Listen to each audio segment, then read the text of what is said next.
Giants training camp is here, and we're going to break it down on Giants Now by Chat Sports. I'm your host, Marshall Green, and you know Giants football is here when we're talking about injuries. The news of the day circles around Jermaine Eluemunor, who was made the starting right tackle for the New York Giants as Evan Neal was placed on the PUP list yesterday, which was awesome news. We did a video where I said we are going to riot if Jermaine Eluemunor is not the starting right tackle tomorrow, which he was, but he ended up leaving practice. Shout out to License Plate Guy letting me show this video on the show. Give him a follow on Twitter, the GOAT of all Giants fans. As you can see, Eluemunor's kind of just holding his midsection here, holding his stomach as he's walking off practice. I think it's never good news that a player's hurt.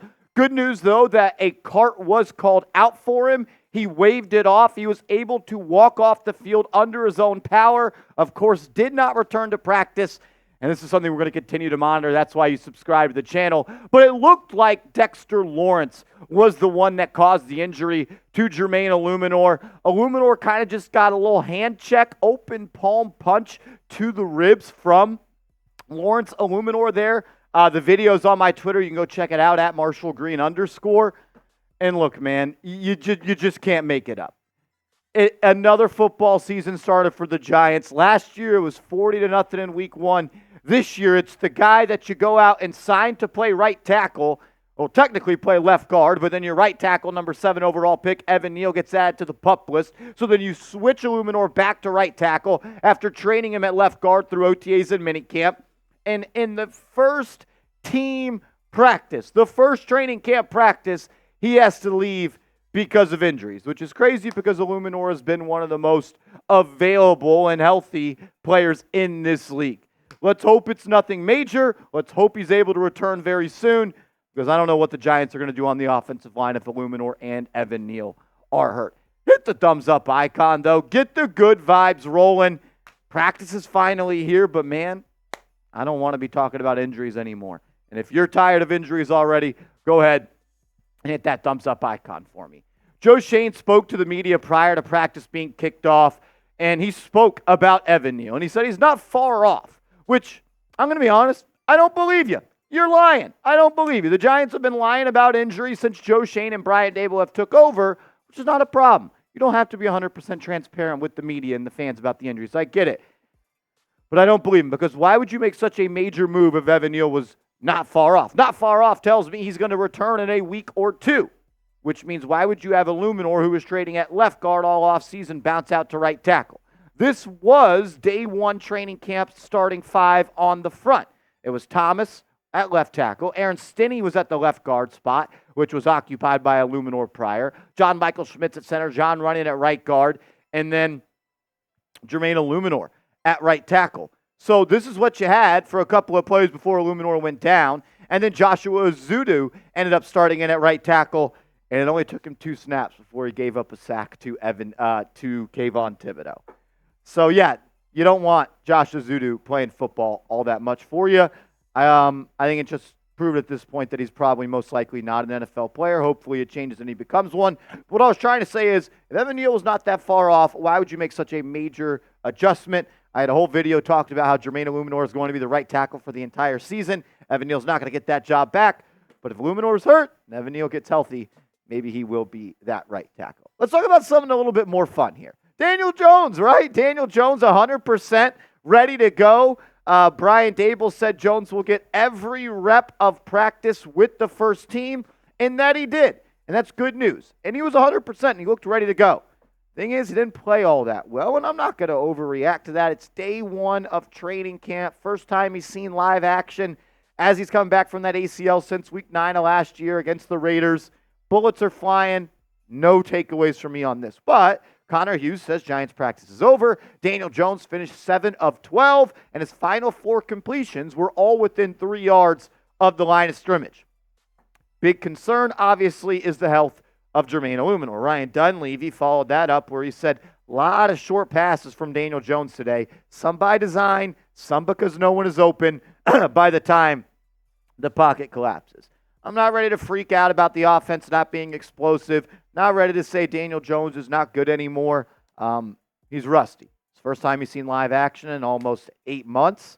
It's going to take some time. And if you don't have time to throw, you're not going to have time to make plays. Something to monitor with Eluemunor and Jones and the offense getting off to a slow start at camp. We're going to talk about the defense and more from Giants training camp in a second. But first, I got to tell you guys about our proud sponsor, Game Time. Shout out to Game Time for once again being the sponsor of Giants Now by Chat Sports, the #1 ticketing app in the game, and it's my go-to ticketing app. I was able to go to the Home Run Derby because of Game Time.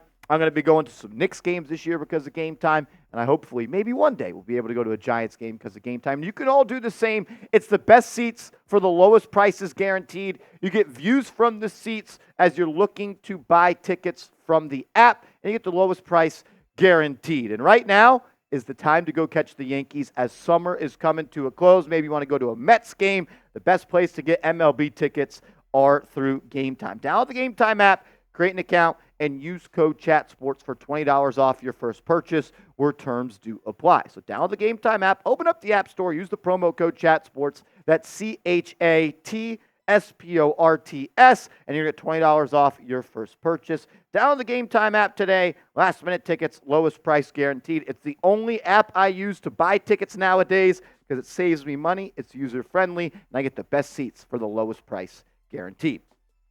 One thing I did want to just talk about was, I know people are already freaking out about it on Twitter, Malik Neighbors, he's human. He dropped a pass from Daniel Jones. Not going to look too much into that, but I do think it is noteworthy that he did drop the lone target it looked like he ended up getting from Daniel Jones. As I once again go through my Twitter timeline, see if I see anything else on Malik Neighbors, as there's a video of Neighbors, Hyatt, and Wan'Dale Robinson dancing and bringing the vibes. Excited for that young wide receiver trio. They're going to need the offensive line to play a little bit better. Art Stapleton says this: Daniel Jones' first play in team drills, a completion to Wan'Dale Robinson, orbit motion swing pass. We saw a lot of that last year. The orbit motion is the motion behind the line of scrimmage where the receiver will actually end up going behind the quarterback. We saw Paris Campbell do that a lot last year as well as Wan'Dale Robinson.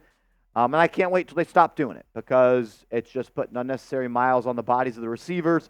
And if you go back and watch the film, it didn't help the Giants at all. Next play, Ryder Anderson knocked down of Jones's pass at the line. So not a good start for Daniel Jones and the offense there. Outside of the drop from Malik Neighbors, he was all over the field. And that's what Dable said he was going to be used as slot receiver, outside receiver, and even in the backfield. He got some snaps at the running back position, running some routes out of there. Can't wait to see the ways that the Giants find to use the dynamic playmaker on offense on Sundays this year. I thought it was interesting as well that Isaiah Simmons worked out with the corners and the linebackers at practice. We have heard Shane Bowen talk about how he was going to be playing that new role on defense called the money position, pretty much that third safety on passing downs, a big nickel, that type of player. But he also got some work with the linebackers and the corners. Going to be fun to see how Simmons is deployed on Sundays by new DC Shane Bowen.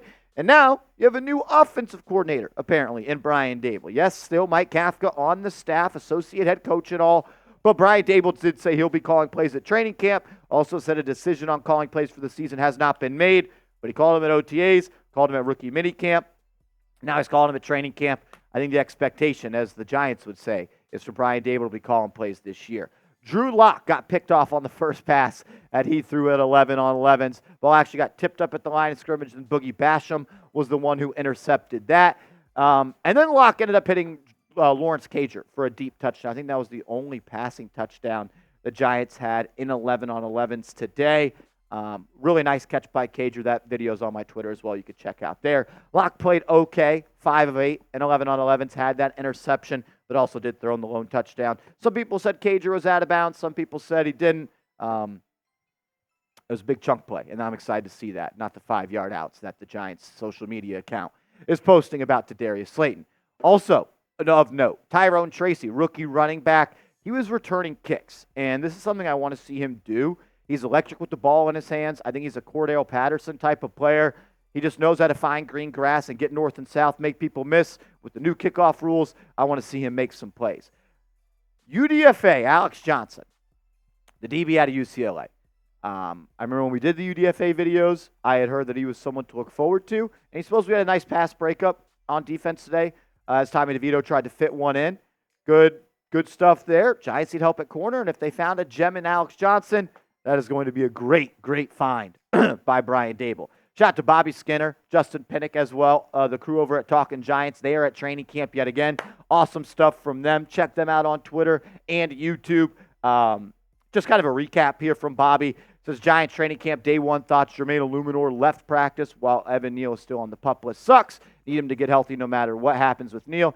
And I agree. Jermaine Eluemunor should be a right tackle. I've been beating that drum for months. He's the best right tackle on this team. This team needs him to be healthy. But it was interesting, and we kind of expected this as well. Shane Bowen's defense, they like to operate at too high, and he says they lived at it too high, meaning two safeties, back half, guarding really halves or quarters if you're playing cover 4 out of that. The offense was a quick design to Wan'Dale Robinson or a check down to the running back outside of a few plays. Lots of motion in the backfield on 12 personnel. The script felt repetitive, and he said he liked that Deontay Johnson at linebacker even got some first-team reps. So Giants still trying to find the starters on this team. You know that Bobby Okereke, Micah McFadden, Isaiah Simmons, Deontay Johnson. They brought back Carter Coughlin, Matthew Adams as well. So they got a whole platoon of linebackers, and to see Johnson get some reps at the first team tells me that that job is potentially still up for grabs. Make sure you are following me over on social media. That's where you'll find more training camp content for the New York Giants. I'm on Twitter at @MarshallGreen_ and the same handle on IG. So hit me up over there, and let's go Big Blue.